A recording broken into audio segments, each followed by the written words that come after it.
Hello বন্ধুরা, তোমরা সবাই কেমন আছো? আশা করি তোমরা খুব ভালো আছো। আমিও ভীষণ ভালো আছি।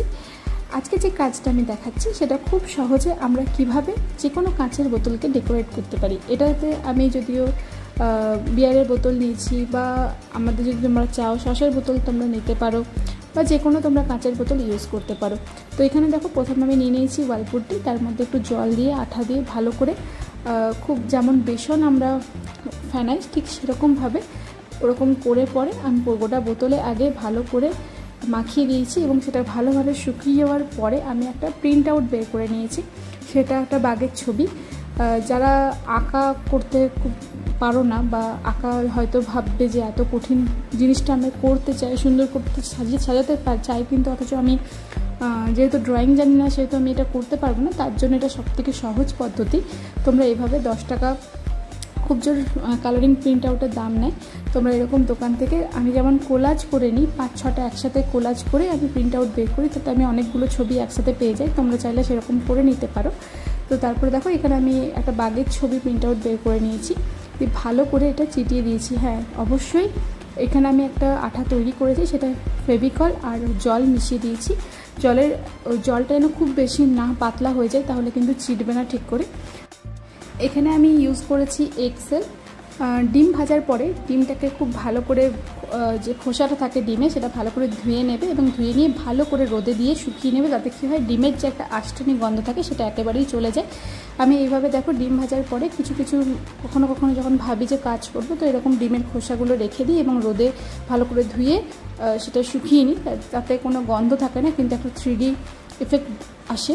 যেমন এখানে আমি বোতলের উপরে দেখতেই পেলে কাজটা করলাম। আমার এই কাজটা করার পর কিন্তু আমার খুব ভালো লেগেছে বোতলটা, বিশেষ করে সাইডগুলো একটা 3D লুক দিচ্ছিল, যে ঠিক যেরকম পাথর উঁচু উঁচু থাকলে যেরকম লাগে ঠিক সেরকম একটা লাগছিলো। তোমরা ট্রাই করে দেখতে পারো।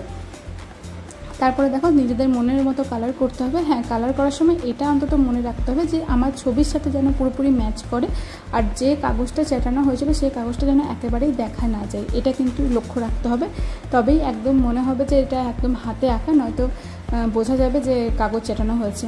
তো তার উপরে দেখো, বাঘের উপরে আমি 3D লাইনার দিয়ে একটু কাজ করছি, এবং তার সঙ্গে বাঘের যে রঙটা আছে সেটাও হালকা করে জাস্ট একটু লাইট ফেব্রিক দিয়েছি, যাতে মনে হয় যে হ্যাঁ, কাজটা পুরোপুরি হাতে করা হয়েছে।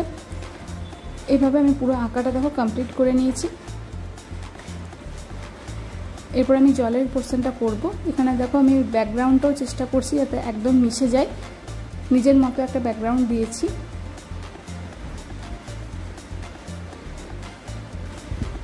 সাইডে কিছু গাছ করে দিচ্ছি,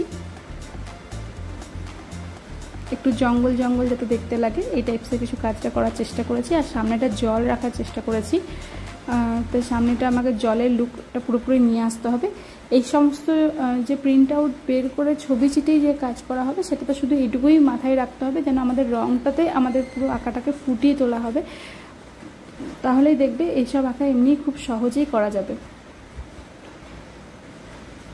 জলের ফোঁটাগুলো 1-2 পায়ের উপরে দিয়েছি যাতে আর একটু সুন্দর দেখতে লাগে।